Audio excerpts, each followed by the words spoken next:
عسلامة، شنو أحوالكم؟ إن شاء الله تكونوا عديتوا الويكاند على خير. الحمد لله. اليوم عنا وصفة جديدة باش نبارتاجيها معاكم وباش نراو تفاصيلها مع بعضنا. أنا اليوم حبيت الحقيقة نعمل خبز البان دومي. بون مش الغوسيت كلاسيك، هذه غوسيت غابيد هكا في ساعة تحضر وما تستحقش عجنان. دونك حبيت نبارتاجي معاكم الطريقة هذه مع بعضنا.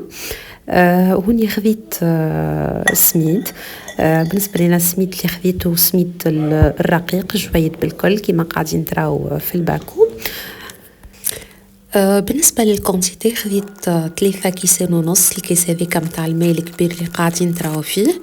حسيلو جاتني قرابة حسيلو بريس كيلو نقص شوية، ما حطيتوش الكل الكيلو.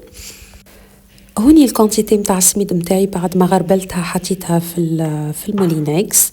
تنجموا تخدموا بالبراميكسر. عملت مغرفة ملح، مغرفة متاع قهوة كيما قاعدين تراو. هوني خذيت خميرة متاع حلو، حطيت هذيك كيما قاعدين تراو فيها 10 غرامات.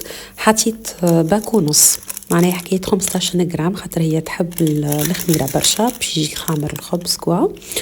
فوالا هذا الباكو الثاني حطيت منه شطرو. ومن بعد باش نبدا نكيل في الماء متاعي. بالنسبة للماء خذيت نفس الكيس وكيلت بيه. خذيت مبدئيا 3 كيسان كبار مليانين. قعدت نحرك دو طون ان طون باش نشوف اسكو السميد متاعي يشرب الماء ولا. ومن بعد غطيت عليهم وخلطتهم بالقدا في المولينكس متاعي. بالنسبة للماء يلزمو يكون دافي، ما يكونش سخون برشا ومش بارد زاده.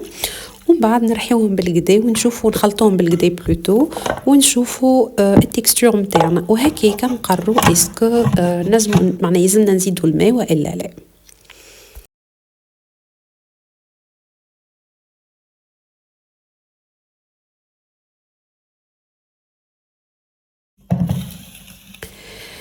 اي فوالا، وهكا العجينه متاعنا تكون حضرت، تجي سايله شويه، ما تجيش معناها عاقده باش نجمو نصبوها في المول. اما مش سايله برشا زاده كيما قاعدين تكستور هذيا.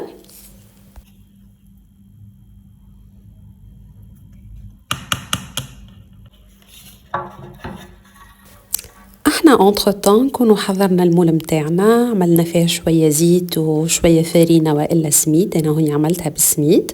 ومن بعد تصبوا فيها الكونتيتي، ما تعملوش كيفي انا حطيت برشا الحقيقه. دونك ما تفوتوش التخوا كار متاع المول.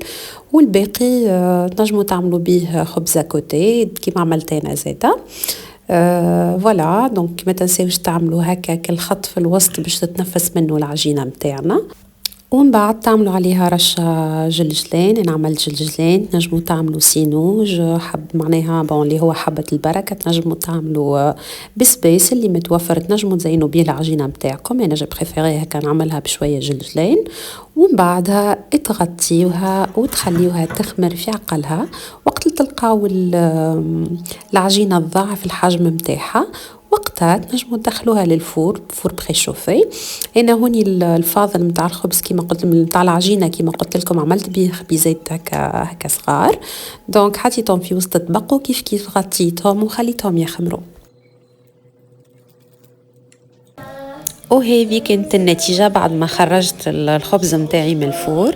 الحقيقة جاي بنين وخفيف وطري من داخل.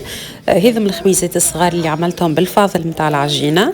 كيما قاعدين تراو الخبز خمر بالباهي وجاي طري وبنين. هذا ما عملت بهم ساندويتشات دايوغ.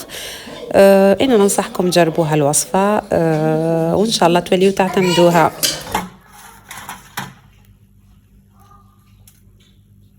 نخليكم مع الصور مع الخبز متاعنا وانا نقص فيه.